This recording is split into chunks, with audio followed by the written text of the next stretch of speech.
பையன் ஒருத்தன் அப்பா கிட்ட சொன்னான், அப்பா இன்னைக்கு நான் ரூபா மிச்சப்படுத்தி விட்டேன் அப்படின்னு. நானும் அப்படியா என்னடா பண்ணேன்னு கேட்டிருக்கார் அப்பா. டவுன் பஸ்ஸில் ஏறாமல் அது பின்னாடியே ஓடியாந்தேன், ரூபா மிச்சம் தானே அப்படின்றான். அட பாவி, ஒரு ஆட்டோ பின்னாடி ஓடியாந்துருந்தா 10 ரூபா மிச்சமாயிருக்குமே, வேஸ்ட் பண்ணிட்டியே அப்படின்னாரான் அந்த அப்பா. பிரிட்டிஷ் ஆட்சி நடந்துக்கிட்டு இருந்த காலம் 1920களின் கடைசி. அப்போ நடந்த ஒரு உண்மை நிகழ்ச்சி இது. ஒரு கல்யாண மாப்பிள்ளை ரயிலில் இறங்க போகிறார். அவரை வரவேற்க ஒரு ராஜ குடும்பமே காத்துக்கிட்டு இருக்குது. மங்களூர்லேருந்து இறங்குற அந்த மாப்பிள்ளை யார் தெரியுமா? ஒரு நாய். உண்மைதான், அந்த நாய்க்கு தான் கல்யாணம். சுதேசி சமஸ்தானத்து மன்னர்களில் ஒருத்தர் ஜூனாகட் மகாராஜா. அவரோட வளர்ப்பு நாய் ரோஷனாரா. அதுக்கு கல்யாணம் பண்ணி வைக்கணும்னு ஆசைப்பட்டார். மாப்பிள்ளை தேடினார். மங்களூர் மகாராஜாவோட வளர்ப்பு நாய் ஒன்று இருந்தது, பேர் பாபி. இது ரெண்டுக்கும் கல்யாணம் நடத்த முடிவு பண்ணார். திருமணத்துக்கு வேண்டிய எல்லா ஏற்பாடுகளையும் பண்ணுங்க அப்படின்னு உத்தரவு போட்டார். ஆயிரக்கணக்கான அழைப்புதழ்கள், பல சமஸ்தான மன்னர்கள், ஜமீன்தார்கள், பிரிட்டிஷ் அதிகாரிகள், பெரிய பணக்காரங்க, இப்படி நிறைய பேருக்கு அழைப்புதழ்கள் அனுப்பி வச்சாங்க. பத்திரிகையை பார்த்தவங்கெல்லாம் திகைச்சு போயிட்டாங்களாம். இருந்தாலும் என்ன பண்ணுறது, ராஜாவே அழைக்கிறார், போகாமல் இருக்க முடியுமா? அந்த சமயத்தில் நாட்டின் கவர்னர் ஜெனரலாக இருந்தவர் இர்வின் பிரபு. அவருக்கும் ஒரு பத்திரிக்கை போயிருக்குது. வாங்கி பார்த்ததும் அவருக்கு பயங்கர எரிச்சல். உடனே குப்பை தொட்டியில் போட்டுவிட்டாராம். மாட்சிமை தங்கிய பிரிட்டன் சக்கரவர்த்தியின் பிரதிநிதியான தன்னை கேவலம் ஒரு நாயின் திருமணத்துக்காக அழைக்கிறதா அப்படின்னு அவருக்கு ஆத்திரம். இருந்தாலும் கல்யாணம் பிரமாதமாக நடந்துதான். கல்யாணத்தன்னைக்கு பொண்ணுக்கு ஸ்பெஷல் குளியல், தண்ணீருக்கு பதிலாக வாசனை திரவியங்கள், பன்னீர், குளித்ததுக்கு அப்புறம் அலங்காரம், வைர மாலை, முத்து மாலை, ஏகப்பட்ட அலங்காரம். மாப்பிள்ளையை அழைக்கிறதுக்கு ரயில்வே ஸ்டேஷனில் ராஜ குடும்பமே காத்துக்கிட்டு இருக்குது. அவங்களோட வளர்ப்பு நாய்கள் 250. அத்தனை நாய்களுக்கும் பட்டு துணி போத்தி இருக்குது. முத்து வடங்கள் அணிவிச்சிருக்கிறாங்க. எல்லாம் ராஜ நாய்கள். அதுகளையும் வீதியில் நடக்க விடலையாம். அதுகளை சுமந்துக்கிட்டு போக அலங்கரிக்கப்பட்ட யானைகள் காத்துக்கிட்டு இருக்குதான். மாப்பிள்ளைக்கு வரவேற்பு எப்படி தெரியுமா? அது நடந்து வர்ற பாதை பூரா ரத்தன கம்பளம் விரிச்சிருக்குது. 2 பக்கமும் ராஜாங்க அதிகாரிகள் கைகட்டி நிற்கிறாங்க. அரசு படை வீரர்கள் அணிவகுப்பு மரியாதை செலுத்துகிறாங்க. அந்த நாய் ராஜ மரியாதையோடு நடந்து வருது. நகையெல்லாம் போட்டுக்கிட்டு வருது. திருமண மண்டபத்துக்கு சேருது. அங்கே கல்யாணம் அமோகமாக நடக்குது. இந்த திருமணத்தை முன்னிட்டு அந்த ஜூனாகட் சமஸ்தானத்துக்கு 3 நாள் விடுமுறை வேறு. கல்யாணத்துக்கு வந்திருந்தவங்களுக்கெல்லாம் ஏக தடபுடலாக விருந்து, நாட்டியம் எல்லாம் பிரமாதமாக நடந்து தான். இந்த கல்யாணத்தில் கலந்துக்க வந்திருந்த மற்ற சமஸ்தானத்து மன்னர்கள், திவான்கள், அரச குடும்பத்தினர், இப்படி அவங்க 700 பேராம். அவங்க போகிறதுக்காக விசேஷ ரயில்கள்லாம் வேற விட்டுருக்காங்க. கல்யாணம் முடிஞ்சதும் அந்த நாய் தம்பதிகளோட பெரிய பெரிய மன்னர்கள்லாம் ஒன்றா உட்காந்து சாப்பிட்டாங்களாம். ஏர் கண்டிஷன் அறையில் அந்த தம்பதிகள் கொஞ்ச காலம் வாழ்ந்துருக்கிறாங்க. கொஞ்ச நாளில் மாப்பிள்ளைக்கு மரியாதை குறைய ஆரம்பிச்சுட்டுது. வெளியில் துரத்தி விட்டாங்களாம். அந்த பெண் நாய் மட்டும் ராஜ போகங்களை அனுபவித்து வந்து தான். இந்த கல்யாணத்தை பார்த்துட்டு தொடர்ந்து மற்ற சமஸ்தானத்து மன்னர்களும் நாய் திருமணங்கள் நடத்த ஆரம்பிச்சுட்டாங்களாம். இது உண்மையில் நடந்திருக்குது. இப்படி அது இருக்கட்டும். இப்போ நம்ம கதைக்கு வருவோம். ஒரு ராஜாவுக்கு ரொம்ப நாள் கழித்து ஒரு குழந்தை பிறந்து தான். அரண்மனை ஜோசியரை கூப்பிட்ருக்கார் ராஜா. ஜோசியரே, என் மகன் வருங்காலத்தில் சிறந்த வாள் வீரனாக வரணும்னு ஆசைப்படுறேன், வருவானாங்கிறத கொஞ்சம் பார்த்து சொல்லுங்களேன் அப்படின்னாராம். ஜோசியர் சொன்னார், மன்னா, உங்கள் புள்ள வாள் வீரனாக வர்றது கஷ்டம். ஆனால் அவரும் உங்களை மாதிரியே நாய்க்குட்டிகள் பேரில் பிரியமாக இருப்பார், அதுகளுக்கு கல்யாணமும் பண்ணி வைப்பார் அப்படின்னாராம். அது எப்படி கண்டுபிடிச்சிங்க அப்படின்னு கேட்டிருக்கார் ராஜா. அரசே, உங்கள் பிள்ளைக்கு வாள் மேலே உள்ள பிரியத்தை காட்டிலும் நாய் மேலே உள்ள பிரியம் அதிகங்கிறதுக்கான அறிகுறி இப்போவே தெரியுது. நல்லா கவனித்து பாருங்கள். அவர் வாழ்னு கத்துறாரு அப்படின்னாரு. கவனித்து பார்த்துட்டு அப்படி எனக்கு காதில் விழலையே அப்படின்னாராம் மன்னர். அதனால தான் சொன்னேன், அவர் கத்துறது வாழ்னு கத்தலை, வள்ளுன்னு கத்திக்கிட்டு இருக்கார், அதனால தான் அப்படி சொன்னேன் அப்படின்னாராம் அரண்மனை ஜோசியர்.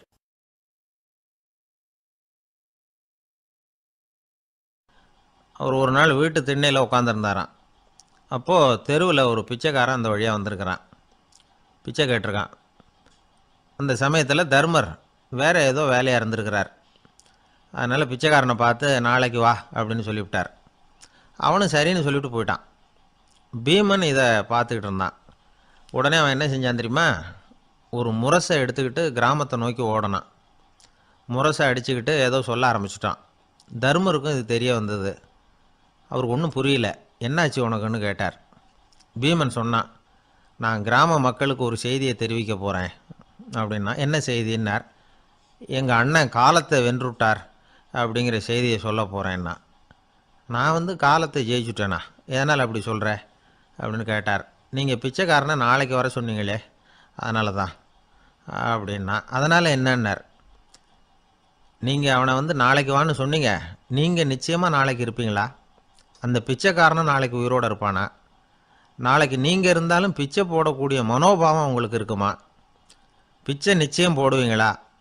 நாளைக்கு வரைக்கும் அவன் பிச்சைக்காரனாகவே இருப்பாங்கிறது என்ன நிச்சயம்? நாளைக்கு உங்கள் சந்திப்பு நிச்சயம் நடக்குமா? அதனால தான் நீங்கள் காலத்தை ஜெயிச்சுட்டீங்க அப்படின்னு சொல்லி அவ்வளோ நிச்சயமாக நான் முடிவு பண்ணிவிட்டேன். அப்படி நீங்கள் நினச்சதுனால தான் அவனை நாளைக்கு வர சொல்லியிருக்கிறீங்க.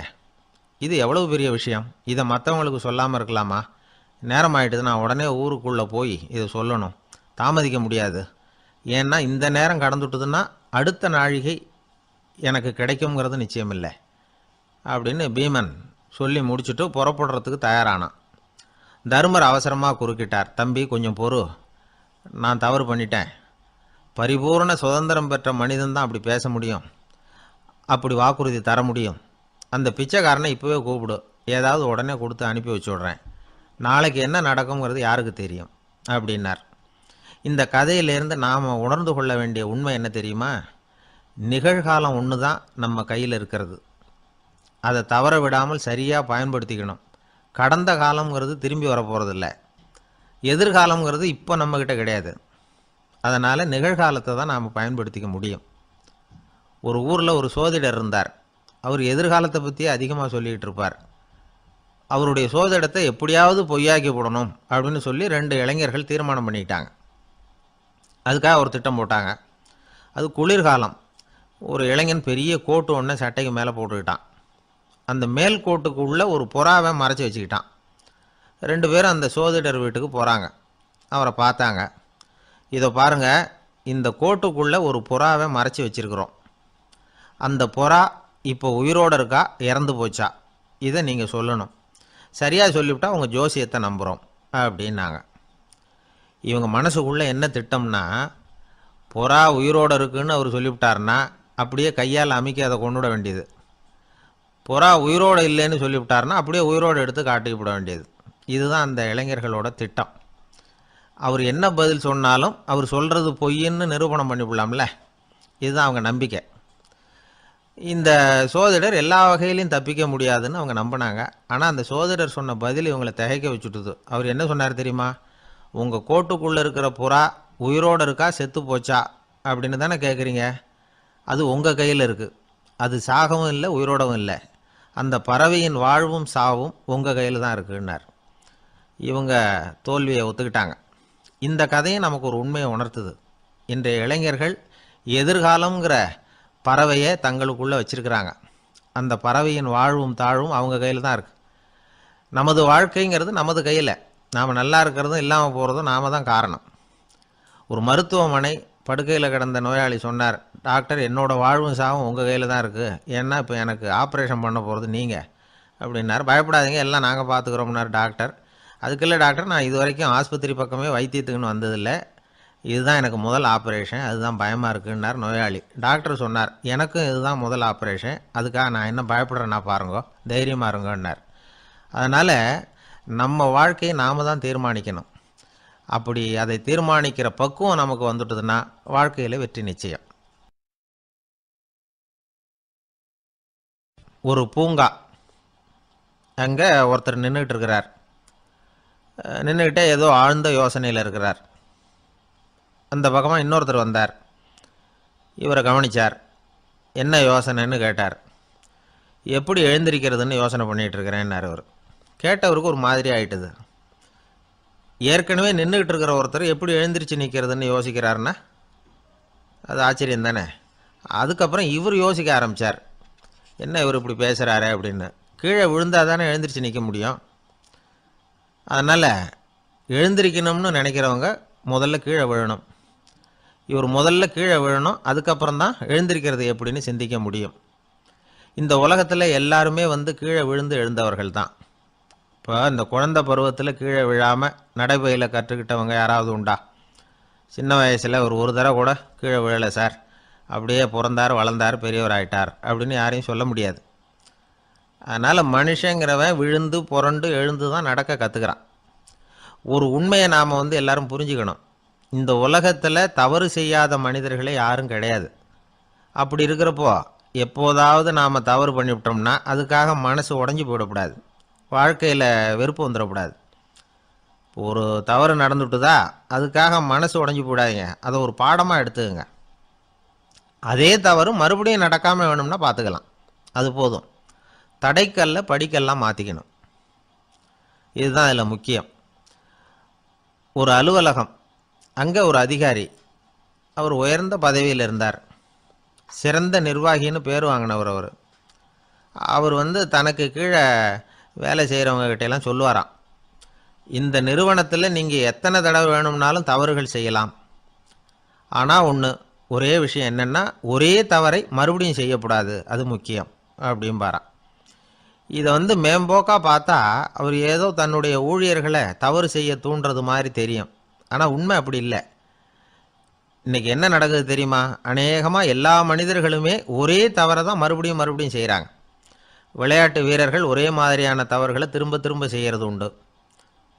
கணக்கு எழுதுகிறவங்கள பாருங்கள், ஒரே தப்பை மறுபடியும் மறுபடியும் செய்வாங்க.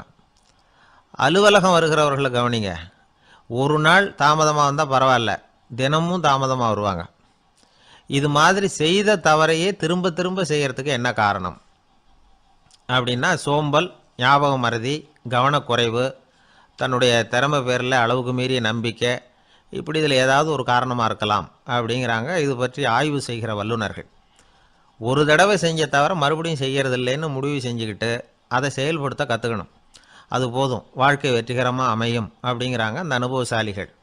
அதனால் வெற்றிகரமாக வாழ்க்கையில் நடைபோட விரும்பும் இளைஞர்கள் தவிர்க்க வேண்டியது என்னென்னா, முதல்ல சோம்பலை தவிருங்கள், சுறுசுறுப்பாக இயங்குங்கள் அப்படிங்கிறது அவங்க அறிவுரை. ரெண்டாவது ஞாபக மறதி, எந்த செயல்லையும் ஈடுபாடு வேணும், அக்கறை வேணும். மூணாவது கவனக்குறைவு, எதையும் அலட்சியப்படுத்தக்கூடாது. நாலாவது என்னால் முடியாதது எதுவுமே கிடையாது அப்படிங்கிற அளவுக்கு மீறிய நம்பிக்கை, அது ஆபத்தில் கொண்டு போய் விட்டுரும். அதனால் முதல் தவறு உங்களுக்கு ஒரு பாடமாக அமையணும். ஒரு மனிதர், அவர் தன்னுடைய 2 காதுலையும் கட்டு போட்டுக்கிட்டு வந்தார். அவருடைய நண்பர் அதை கவனிச்சுட்டார். என்ன சார் ஆச்சு, 2 காதுலையும் கட்டு போட்டிருக்கீங்களே அப்படின்னு விசாரித்தார். ஒன்றுமில்லை சார், வீட்டில் ரொம்ப ஆர்வமாக டிவியில் கிரிக்கெட் மேட்ச் பார்த்துக்கிட்டு இருந்தேன். அப்போது என்னுடைய மனைவி துணிகளுக்கு அயர்ன் பண்ணிக்கிட்டு இருந்தாங்க. அயர்ன் பாக்ஸை அப்படியே வச்சுட்டு அடுப்பங்கரைக்கு போயிட்டாங்க. அந்த சமயம் பார்த்து டெலிஃபோன் பண்ணி அடிச்சுது. அவசரமாக ஓடி போய் அதை எடுத்து காதில் வச்சேன். அப்போ தான் தெரியும் அது அயர்ன் பாக்ஸுங்கிற விஷயம். சூடாக இருந்ததா, சுட்டு விட்டுது அப்படின்னார். ஒரு காது சரி சார், 2 காதும் ஏன் அப்படி ஆச்சு அப்படின்னு கேட்டார். அதே ஆள் மறுபடியும் ஃபோன் பண்ணான் சார் அப்படின்னார் இவர் எவ்வளோ தூரம் யோசிச்சிருப்பார் பாருங்கள். அதனால் ஒரு தவறு மறுபடியும் நடக்கக்கூடாது, முதல் தவறு உங்களுக்கு ஒரு பாடமாக அமையட்டும் அப்படிங்கிறது தான் இதிலிருந்து நாம் தெரிந்து கொள்ள வேண்டிய கருத்து. அதனால் தவறுகள் அதெல்லாம் தடைக்கெல்லாம் நினைக்க வேண்டாம், படிக்கெல்லாம் நினைப்போம். அப்படி நினச்சோம்னா வாழ்க்கையில் வெற்றி நிச்சயம். கொஞ்சம் தூரத்தில் நாம் நிற்கிறோம், எட்டத்தில் இருந்துக்கிட்டு அவரை கவனிக்கிறோம், அவர் ஃபோனில் பேசுகிறத. அவர் பேசுகிற வார்த்தைகள் என்ன அப்படிங்கிறது நம்ம காதில் விழலை. ஆனாலும் அவர் பேசிக்கிட்டு இருக்கிறது நல்ல செய்தியா கெட்ட செய்தியா அப்படிங்கிறத நம்மளால் யூகிக்க முடியும். மகிழ்ச்சியான செய்தியை பேசும்போது முகம் மலருது, புன்னகை பூக்குது. இதில் ஒன்று நீங்கள் கவனிக்கணும், தொலைபேசியில் நாம் பேசுகிறப்போ நம்மோட பேசுகிறவர் எதிரில் இல்லை. அவர் தொலைபேசி வழியாக நம்ம குரலை மட்டும்தான் கேட்க போகிறார், நம்ம முகத்தை அவர் பார்க்க போகிறதில்ல. அப்படி இருந்தும் அப்போ நம்ம முகம் ஏன் மலரணும் அப்படின்னா, இதுதான் உடல் மொழி, பாடி லாங்குவேஜ் அப்படின்னு சொல்கிறாங்க. நம்ம அறியாமலேயே நம்ம உடம்பு செய்திகளை தெரிவிக்குது பாருங்கள், அதுதான் உடல் மொழி. ஒரு மனிதர் தொலைபேசியில் பேசிக்கிட்டு இருக்கிறத நீங்கள் தூரத்திலிருந்து கவனிச்சுக்கிட்டே அவர் நண்பரோட பேசுகிறாரா, மனைவியோட பேசுகிறாரா, குழந்தையோட பேசுகிறாரா, இல்லை மேல் அதிகாரிகிட்ட பேசுகிறாரா அல்லது அவருக்கு கீழே பணிபுரிகிறவர்கள்கிட்ட பேசுகிறாரா அப்படிங்கிறத கண்டுபிடிக்கலாம். அதுக்கு காரணம் அவருடைய உடல் மொழி. இந்த உடல் மொழி கூட நம்ம வாழ்க்கையின் முன்னேற்றத்துக்கு பயன்படும். இதை பற்றியெல்லாம் கூட சில நிபுணர்கள் ஆராய்ச்சி பண்ணி பார்த்துருக்குறாங்க. அவங்க சில விவரங்களை சொல்கிறாங்க. குறிப்பாக ஒருத்தர் தன்னுடைய நாற்காலியில் கிட்டத்தட்ட படுத்துக்காத குறையாக உட்காந்துருக்கிறாருன்னு வச்சுக்கோங்க. எதிர இருக்கிறவர் பேசுகிறது அவருக்கு பிடிக்கலன்னு அர்த்தமா. தலையை சொரிஞ்சிக்கிறது, வேறு வேறு திசைகளில் பார்க்குறது, கொட்டாவி விடுறது, கால்களை மாற்றி போட்டு உட்கார்றது, களைப்பாக கை விரல்களை அப்படியே பின்னிக்கிறது, அடிக்கடி கடிகாரத்தை பார்க்குறது, இப்படிலாம் ஒருத்தர் பண்ணிக்கிட்டு இருக்கிறாருன்னா நாம் கூடிய சீக்கிரம் அந்த இடத்த விட்டு எழுந்திரிச்சு வந்துடுறது நல்லது. ஏன்னா இதெல்லாம் அவருடைய சலிப்பு, சோர்வு, ஆர்வமின்மை இதுக்கு அடையாளங்கள். நம்முடைய பேச்சு அவரை சலிப்படைய வச்சுட்டுதுன்னு அர்த்தம். அவர் ரொம்பவும் சோர்ந்து போயிட்டாருன்னு பொருள். நம்முடைய பேச்சில் அவருக்கு ஆர்வம் இல்லைன்னு அர்த்தம்.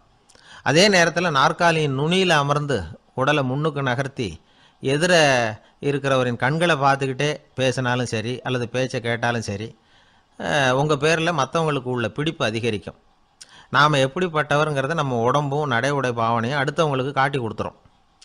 உங்கள் உடம்பு, உங்கள் பார்வை, நடை, உட்கார்ற விதம் இதை வச்சுக்கிட்டே நீங்கள் பொறுப்புள்ளவரா, முரடரா, அலட்சியமானவரா, மரியாதை தெரிஞ்சவரா, அடக்கமானவரா, நம்பிக்கைக்கு உரியவரா, நாணயம் இல்லாதவரா, பயந்தவரா, திறமைசாலியா, அப்பாவியா அப்படிங்கிறதையெல்லாம் கண்டுபிடிச்சிடலாம்.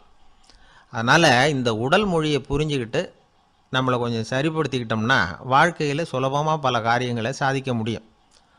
ஒரு மனநல மருத்துவமனை, அங்கே ஒருத்தர் ஒரு நாற்காலியில் உட்காந்துக்கிட்டு கார் ஓட்டுறது மாதிரி அப்படி பாவனை பண்ணிகிட்டு இருந்தார். ஸ்டேரிங்கை திருப்புறது மாதிரி, பின்னாடி வர்ற வண்டியை நிற்க சொல்கிறது மாதிரி, அப்புறம் இவர் ஒதுங்கிக்கிட்டு அவருக்கு வழி விடுறது மாதிரி, இப்படிலாம் சேட்டைகள் பண்ணிக்கிட்டு இருந்தார் மனநல மருத்துவமனையில். இதை பார்த்துக்கிட்டு இருந்த ஒருத்தர் பக்கத்தில் இருந்த இன்னொருத்தர்கிட்ட கேட்டார், இவர் ஏன் இப்படி பண்ணுறாரு, இவருக்கு ஏன் அப்படி வந்தது நிலைமை அப்படின்னு சொல்லி அவர் விசாரித்தார். அப்போ அவர் விவரம் சொன்னார். வேறு ஒன்றும் இல்லைங்க, இவருக்கு கார் ஓட்டணும்னு ஆசை ரொம்ப காலமாக, அது நிறைவேறாமல் போயிட்டுது. அதுக்கப்புறம் அவர் மனநோயாளியை மாறிட்டார். இங்கே அழைச்சிட்டு வந்தாங்க. இங்கே அழைச்சிட்டு வந்ததுலேருந்து அப்படி தான் பண்ணிகிட்டு இருக்கிறார். அப்போ கார் ஓட்டுறது மாதிரிலாம் பாவனை பண்ணிகிட்டு இருப்பார், திருப்புறது மாதிரி பண்ணுவார், பின்னாடி வர்றவங்களுக்கு இடம் விடுவார், இப்படிலாம் செய்கிறார் அப்படின்னு விவரம் சொன்னாங்க. நீங்கள் சொல்லப்படாதா, இப்போ நீங்கள் கார் ஓட்டலை, வெறும் நாற்காலியில் தான் உட்காந்துருக்குறீங்க அப்படின்னு நீங்கள் சொல்லப்படாதா அவருக்கு அப்படின்னு கேட்டாங்க. அது முடியாதுங்க, ஏன்னா அந்த காரை கழுவுறதுக்காக அவர் தினமும் எனக்கு 10 ரூபா கொடுத்துக்கிட்டு இருக்கிறார் அப்படின்னாராம் அங்கே வேலை செஞ்சுக்கிட்டு இருந்த ஒருத்தர்.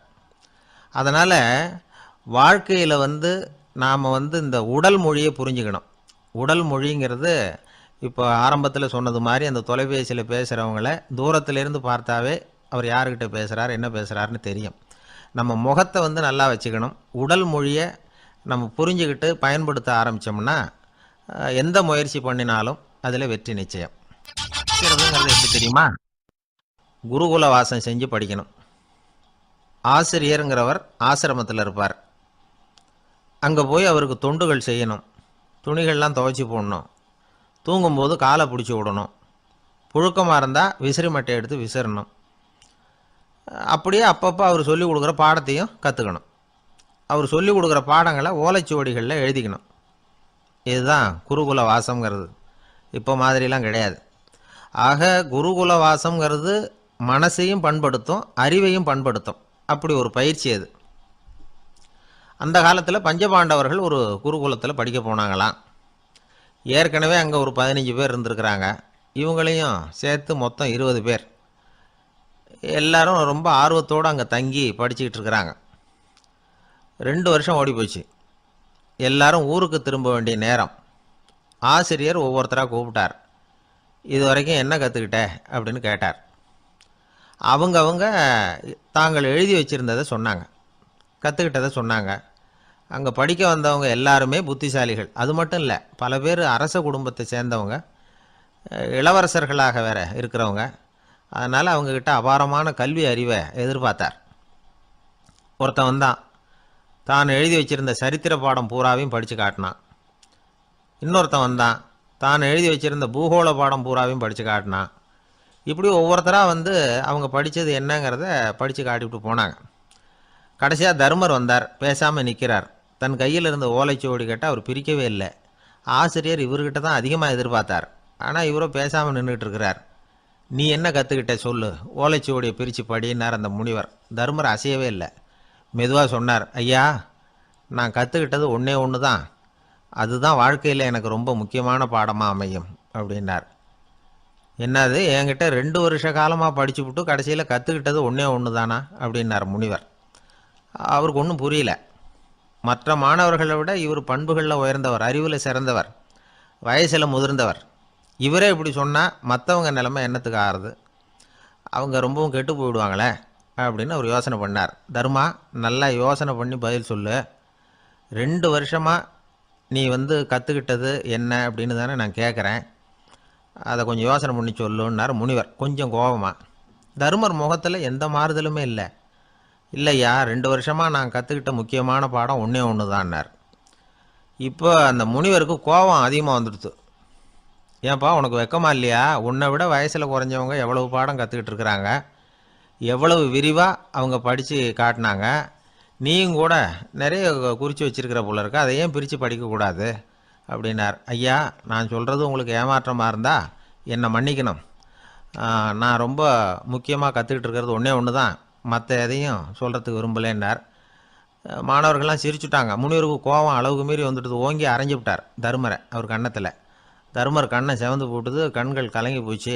ஆனாலும் அவர் அமைதியை இழக்கலை, தலை குனிஞ்சு நிற்கிறார். இவருடைய பிடிவாதம் முனிவருக்கு இன்னும் ஆத்திரத்தை உண்டாக்கி விட்டது. இன்னொரு கன்னத்திலே அரைஞ்சார். எல்லாரும் பயந்து போய் அமைதியாக நின்றுட்டு இருக்கிறாங்க. முனிவர் கத்துறார், அப்படி நீ கற்றுக்கிட்ட அந்த முக்கியமான பாடம் தான் என்ன, அதையாவது சொல்லு அப்படின்னார். ஐயா, அதை மட்டும் ஒரு ஓலைச்சுவடியில் தனியாக குறித்து வச்சுருக்கிறேன், இந்தாங்க, இதை நீங்களே படித்து பாருங்கன்னார். தருமர் ஓலைச்சுவடியை நீட்டினார். முனிவர் அதை வாங்கி பிரித்தார், சத்தம் போட்டு படித்தார். இல்லை, என்ன எழுதியிருக்காருன்னா, எப்படிப்பட்ட சோதனை ஏற்பட்டாலும் நிதானம் இழந்து கோபத்துக்கு ஆளாகக்கூடாது அப்படின்னு. இதுதான் அந்த ஓலைச்சுவடியில் அவர் எழுதி வச்சுருந்தது. அந்த ஒரு கணத்திலேயே முனிவரும் எல்லா மாணவர்களும் தருமரை புரிஞ்சுக்கிட்டாங்களாம். அவர் கற்றுக்கிட்டது ஏட்டு சுரக்காய் இல்லை, வாழ்க்கையில் பயன்படக்கூடிய முக்கியமான அனுபவ பாடம். முனிவர் கண்களில் கண்ணீர். தருமரை அன்போடு கட்டி தழுவிக்கிட்டார். அப்புறம் சொன்னார், தர்மா, என்னை மன்னிச்சிரு, நீ மாணவன் இல்லை, ஆசிரியன். நான் இதுவரைக்கும் தெரிஞ்சிக்காத அனுபவ பாடத்தை நீ இப்போ எனக்கு கற்றுக் கொடுத்துட்ட அப்படின்னு சொன்னாராம். அதனால் நிதானம் தவறக்கூடாதுங்கிறது ரொம்ப முக்கியமான ஒரு செய்தி. ஒரு ஆசிரியர் மாணவனை ஒரு கன்னத்தில் ஓங்கி அரைஞ்சுட்டார். இவன் நிதானம் தவறல, அமைதியாக நின்றுக்கிட்டு இருந்தான். அவர் ஒரு தடவை அரைஞ்சதும் எப்படி உன்னால் நிதானம் தவறாமல் இருக்க முடிஞ்சுது அப்படின்னு கேட்டாங்க நண்பர்கள். அவன் சொன்னான், நான் நிதானம் தவறி இருந்தால் எங்கள் வாத்தியார் இன்னொரு கன்னத்துலேயும் அரைஞ்சிருப்பார், அது அதை விட பலமாக இருக்கும், அதனால தான் நான் அப்படி இருந்தேன் அப்படின்னு நானான். ஆக நாம் தெரிந்து கொள்ள வேண்டியது, வாழ்க்கையில் நிதானம் தவறாமல் இருக்க வேண்டும். அதுதான் வெற்றியின் ரகசியம். ஒரு நண்பர்கிட்ட பேசிக்கிட்டு இருந்தேன். அவருடைய உறவினர் ஒருத்தர் ஒரு நேர்முக தேர்வுக்கு போயிருந்தாராம், இன்டர்வியூவுக்கு. ரொம்பவும் பொறுப்பாகவும் கவனமாகவும் செயல்பட வேண்டிய பதவிக்கான நேர்காணல் அது. இவர் எழுத்து தேர்வில் ஏராளமான மதிப்பெண்கள் வாங்கிவிட்டார். அதனால் அதை பற்றி கவலை இல்லை. இப்போ நேர்முக தேர்வில் தேர்வு பெறணும். ஏராளமான சான்றிதழ்கள் வச்சிருந்தார். நேர்காணலில் கேட்கப்பட்ட எல்லா கேள்விகளுக்கும் சரியான பதில் தான் சொன்னார். இருந்தாலும் பாருங்கள், அந்த நேர்முக தேர்வில் அவர் தேர்ந்தெடுக்கப்படலை. என்ன காரணம் அப்படின்னு பின்னாடி விசாரித்தப்போ தான் விவரம் தெரிஞ்சுதான். அது என்ன ஆயிருக்குதுன்னா, அந்த நேர்காணலின் போது இவர் நடந்துக்கிட்ட முறையில் சில தவறுகள் நடந்து போச்சான். முக்கியமாக 2 தவறுகள். ஒன்று, அவங்க ஒரு கேள்வியை கேட்டு முடிக்கிறதுக்குள்ளேயே இவர் பதில் சொல்ல ஆரம்பிச்சுட்டாராம். ரெண்டாவது என்னென்னா, இவர் நாற்காலியில் தாராளமாக இயல்பாக சாஞ்சி உட்காராமல் நாற்காலி முனையில் உட்காந்துருந்தாராம். இந்த 2 விதமான செயல்பாடுகளும் இவர் அவசரப்படுறவர், பதற்றப்படுறவர் அப்படிங்கிறதுக்கான அடையாளங்கள். அதாவது கேள்வியை கேட்டு முடிக்கிறதுக்குள்ளேயே முந்திக்கிட்டு பதில் சொல்கிறது. ரெண்டாவது, நாற்காலியில் இயல்பாக தாராளமாக உட்காராமல் நாற்காலி முனையில் உட்கார்றது. பார்க்க போகிற வேலைக்கு அவசரம், பதற்றம் இது 2 இருக்கக்கூடாதான். அதனால் மார்க் இருந்தும் சர்டிஃபிகேட் இருந்தும் அந்த வேலை வாய்ப்பு அவருக்கு கிடைக்கல. வேலை கொடுக்குறவங்க நம்மக்கிட்ட இருந்து என்ன தான் எதிர்பார்க்குறாங்க, இதை தெரிஞ்சு வச்சுக்கிறது நல்லது. முதல்ல மற்றவர்களுடன் தொடர்பு கொள்ளும் திறமை. அதாவது எபிலிட்டி டு கம்யூனிகேட். நீங்கள் நினைக்கிறத அழகாக தொகுத்து வகைப்படுத்தி சொல்ல தெரியுதான்னு பார்ப்பாங்க.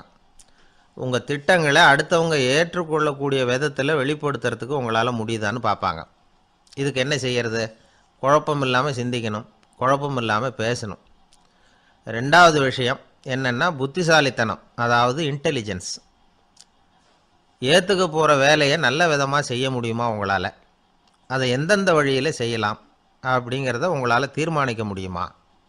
அந்த வேலைக்கான புது புது யோசனைகளை உங்களால் சொல்ல முடியுமா அப்படின்னு பார்ப்பாங்க. இது இன்டெலிஜென்ஸ். மூணாவது தன்னம்பிக்கை, அதாவது செல்ஃப் கான்ஃபிடென்ஸ்.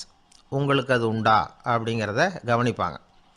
எந்த சூழ்நிலையையும் சமாளிக்கணும், எப்படிப்பட்ட மனிதர்களையும் சமாளிக்கிற தைரியம் வேணும், அடுத்தவங்களை நமக்கு சாதகமாக திருப்பக்கூடிய தன்னம்பிக்கை வேணும். நாலாவது பொறுப்புகளை முன்வந்து ஏற்றுக்கொள்ளுதல், வில்லிங்னஸ் டு அக்செப்ட் ரெஸ்பான்சிபிலிட்டி. பொறுப்புகள்லேருந்து நழுவி போக ஆசைப்படாமல் செஞ்சு முடிக்கணும். அஞ்சாவது முன் வருதல், இனிஷியேட்டிவ். வேலையோட முக்கியத்துவம் உணர்ந்து அதை ஏற்றுக்கிட்டு தகுந்த நடவடிக்கைகளை தயங்காமல் எடுக்கிறதுக்கு முன் வரணும். ஆறாவது என்னன்னு கேட்டிங்கன்னா தலைமைத்துவம், லீடர்ஷிப். 4 பேருக்கு தலைமை தாங்கி நல்ல விதத்தில் நடந்துக்க தெரியுதா? ஏழாவது கற்பனை திறன், இமேஜினேஷன். சில பிரச்சனைகள் வரக்கூடும் அப்படின்னு முன்கூட்டியே யூகித்து அதுக்கு தகுந்த மாதிரி நடவடிக்கை எடுக்கிற திறமை உண்டா அப்படிங்கிறத பார்ப்பாங்க. எட்டாவது என்னென்னா வளைந்து கொடுத்தல், ஃப்ளெக்சிபிலிட்டி. சூழ்நிலைக்கு தகுந்த மாதிரி, மாற்றங்களுக்கு தகுந்த மாதிரி அனுசரித்து நடந்துக்கிறதுக்கு தெரியுதா அவங்களுக்கு அப்படிங்கிறத கவனிப்பாங்க. அடுத்தது திறமைகளை வெளிக்கொணரும் திறமை, இன்டர்பர்சனல் ஸ்கில்ஸ். அடுத்தவங்க கிட்ட இருக்கிற திறமையை கண்டுபிடிச்சி அதை நல்ல விதத்தில் ஊக்கப்படுத்தி பயன்படுத்த தெரியுதா அப்படின்னு பார்ப்பாங்க. ஆறாவது சுய அறிவு, செல்ஃப் நாலெட்ஜ். அடுத்தவங்க நம்மளை பற்றி என்ன நினைக்கிறாங்க அப்படிங்கிறத நம்மளால் புரிஞ்சிக்க முடியுதாங்கிறது முக்கியம். அடுத்தது போட்டி மனப்பான்மை, காம்படிட்டிவ்னஸ். அடுத்தவங்களை ஒப்பிட்டு பார்த்து அதை விட ஒரு படி மேலே வரணுங்கிற குணம் வேணும். இதுக்கு அடுத்தது என்னென்னா குறிக்கோளை வெல்லுதல், கோல் அச்சீவ்மெண்ட். குறிக்கோளை சவாலாக எடுத்துக்கிட்டு அதை அடையணும். அப்புறம் வேறுபட்ட திறமைகள், ஒகேஷனல் ஸ்கில்ஸ். பதவிக்கு வேண்டிய திறமைகள் தவிர மற்ற திறமைகள் எதுவும் உண்டாங்கிறது முக்கியம். நமக்கு வேலை கொடுக்கணும்னு நினைக்கிறவங்க நம்மக்கிட்ட இருந்து இவ்வளவும் எதிர்பார்ப்பாங்க. அதுக்கு தகுந்த மாதிரி நம்மளை நாமே தயார்படுத்திக்கணும். எனக்கு வேண்டப்பட்ட ஒருத்தர் ஒரு இன்டர்வியூவுக்கு போயிட்டு வந்தார், நேர்காணலுக்கு. எப்படி இருந்தது இன்டர்வியூன்னு விசாரித்தேன். நான் போனேன். அவர் கேட்ட எல்லா கேள்விக்கும் அவர் எதிர்பார்த்தது மாதிரியே எல்லா பதிலையும் சொன்னேன். கடைசியாக நான் எதிர்பார்க்காத ஒரு தகவலை அவர் சொன்னார் அப்படின்னார். என்னன்னு கேட்டேன். அவரும் என்ன மாதிரியே இன்டர்வியூக்கு வந்தவர் தானா, சும்மா என்ன கேள்வி கேட்டுக்கிட்டு உட்காந்துருந்தாராம் அப்படின்னார். அதனால் ஒரு நேர்காணலுக்கு போகிறதுக்கு முன்னாடி என்ன எதிர்பார்க்குறாங்க அப்படிங்கிறத தெரிஞ்சுக்கிட்டு போனால் வெற்றி நிச்சயம். வாழ்க்கையில் ரொம்பவும் அடிபட்டு அல்லல் போட்டுக்கிட்டு இருக்கிற ஒருத்தர் வந்தார். மனசு ரொம்பவும் நொந்து போய் பேசினார். இந்த உலகத்தில் மனுஷனாக பிறந்ததை விட மாடாக பிறந்திருக்கலாம் சார் அப்படின்னார். திடீர்னு என்கிட்ட இப்படி சொன்னால் அதுக்கு நான் என்னங்க பண்ண முடியும் அப்படின்னேன். உங்ககிட்ட வரணும்னு தோணுச்சு, அதனால் வந்தேன் அப்படின்னார். சரிங்க, இப்படி ஒரு யோசனை வந்ததுக்கு என்ன காரணம் அப்படின்னு சொல்லி அவர்கிட்ட கேட்டேன். அதுக்கு அவர் சொன்னார், என் பையனுக்கு வேலை தேடுறேன் கிடைக்கல, பொண்ணுக்கு மாப்பிள்ளை தேடுறேன் கிடைக்கல, வீடு கட்டுறதுக்கு கடன் கேட்குறேன் கிடைக்கல.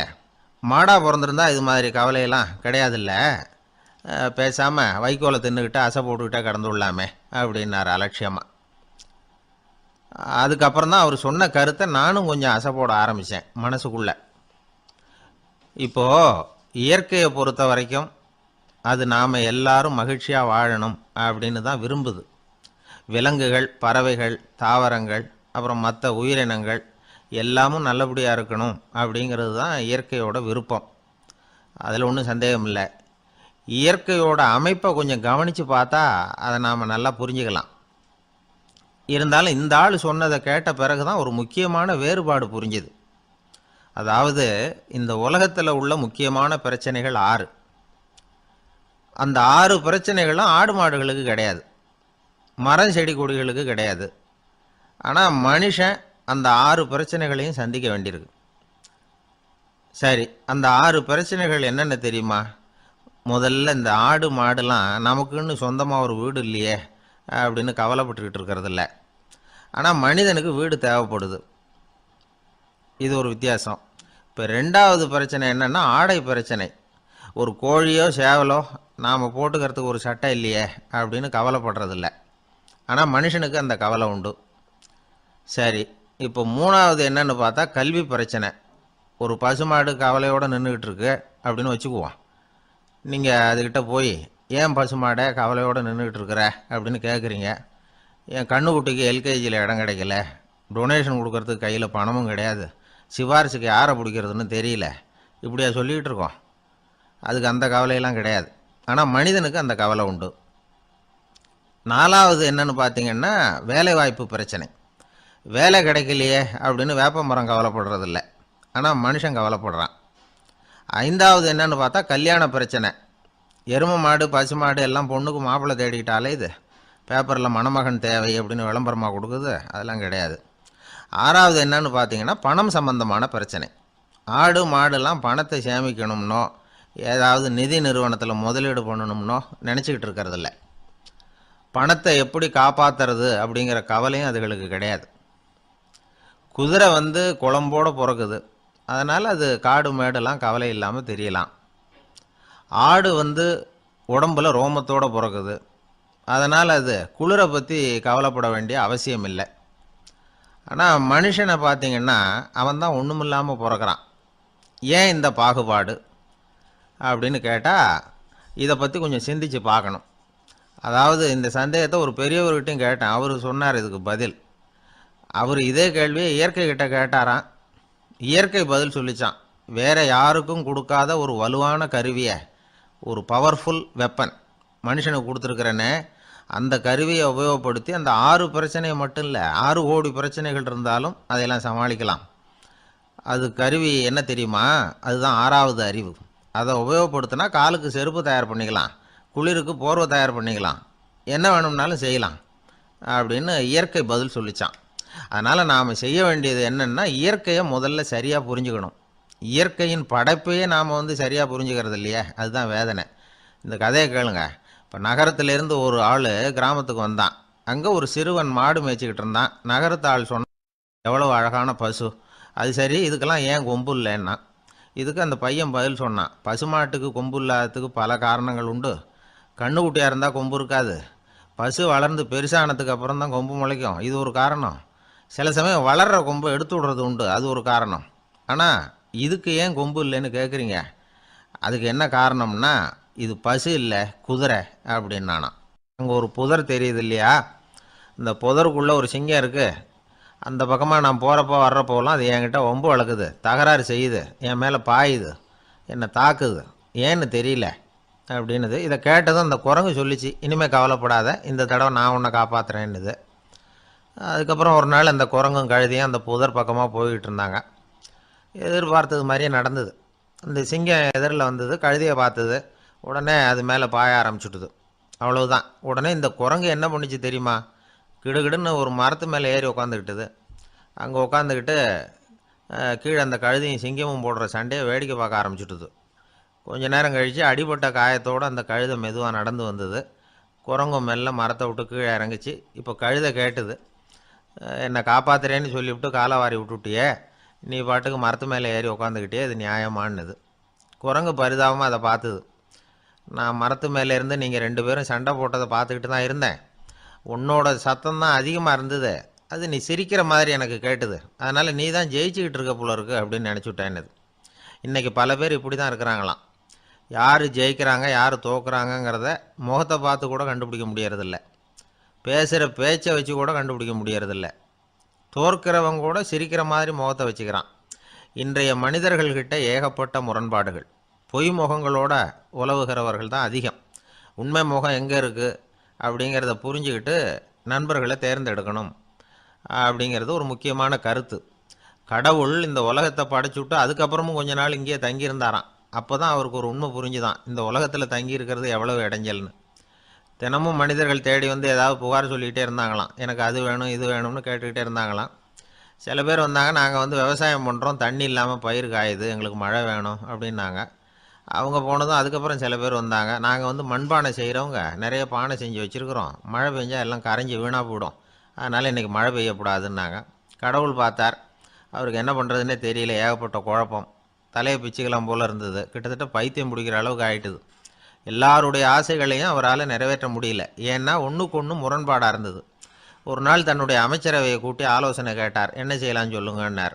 இது என்ன பிரமாதம், பேசாமல் இமயமலை அடிவாரத்தில் போய் உட்காந்துங்க, யாரும் தொந்தரவு பண்ண மாட்டாங்கன்னாங்க. அங்கேயும் மனிதர்கள் வர ஆரம்பிச்சுருவாங்களேன்னார் கடவுள். சரி அப்படின்னா சந்திரனில் போயிருந்துக்கலாமேன்னாங்க. அங்கேயும் மனுஷன் குடி வர போகிறான் அப்படின்னார் கடவுள். வெகு தூரத்துக்கு அப்பால் உள்ள நட்சத்திர மண்டலத்துக்கு போயிடலான்னாங்க. இதெல்லாம் நிரந்தர தீர்வாகாது. நிரந்தரமாக இந்த மனிதனுடைய தொல்லையிலேருந்து நான் விடுபடணும், அதுக்கு ஏதாவது வழி சொல்லுங்கன்னார் கடவுள். ஒரு வயசான ஆள் வந்தார். கடவுளுக்கு காதோட காதாக ஒரு வழியை சொன்னார். கடவுளுக்கு முகம் மலர்ந்தது. அதுதான் சரி, அப்படியே செஞ்சுடலான்னார். அந்த ஆள் சொன்ன ரகசியம் என்ன தெரியுமா? மனிதனால் அடைய முடியாத ஒரு இடம் இருக்குது, அது வேறு எங்கேயும் இல்லை, அவனுக்கு உள்ளே இருக்குது. அங்கே போய் மறைஞ்சிங்க, அதுக்கப்புறம் மனிதர்களால் உங்களுக்கு தொந்தரவு இருக்காதுன்னார். மனிதன் நினைக்காத இடம் அதுதான். அதாவது உள்ளுக்குள்ளே இருக்கிற உண்மையை புரிஞ்சிக்காம வெளியில் எங்கேயோ அது இருக்கிறதாக நினச்சி வரட்டிக்கிட்டு அலையிறான் மனுஷன்.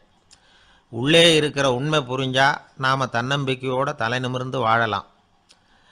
வேடிக்கையாக ஒரு கதை சொல்லுவாங்க. இதை பாருங்கள், நம்ம பையன் எங்கே பணம் வச்சாலும் எடுத்து விட்றான், என்ன பண்ணுறதுன்னாங்க அம்மா.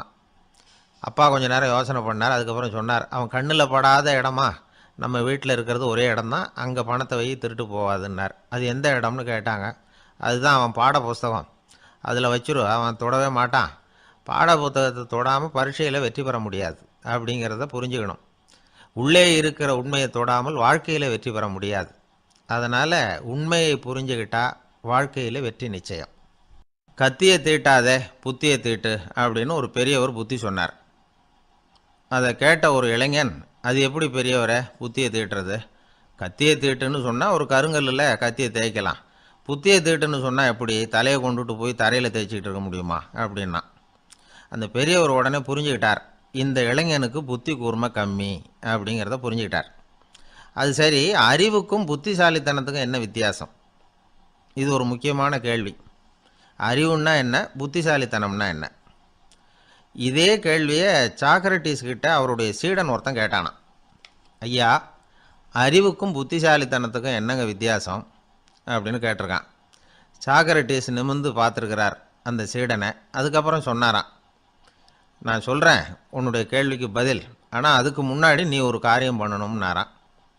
என்னங்க செய்யணும் சொல்லுங்கன்றிருக்கான். அதோ பாரு, ஒரு பெரியவர் உட்காந்துருக்கிறாரு, அவர்கிட்ட போ, இங்கேருந்து பக்கத்தில் இருக்கிற அந்த கிராமத்துக்கு போய் சேர எவ்வளவு நேரம் ஆகும் அப்படின்னு கேட்டுட்டு வா அப்படி சொன்னார் சாக்ரட்டிஸ். சரின்னு சொல்லிவிட்டு இவன் போனான். அந்த பெரியவர் முன்னாடி போய் நின்னான்.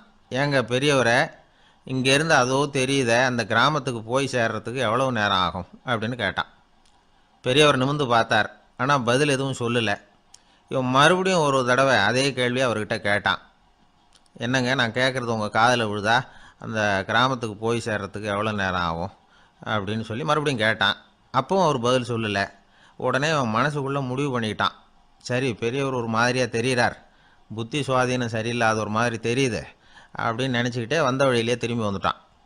கொஞ்சம் தூரம் நடந்திருப்பான். இப்போ அந்த பெரியவர் மறுபடியும் கூப்பிட்டார், இளைஞனே இப்படி வாழ்னார்.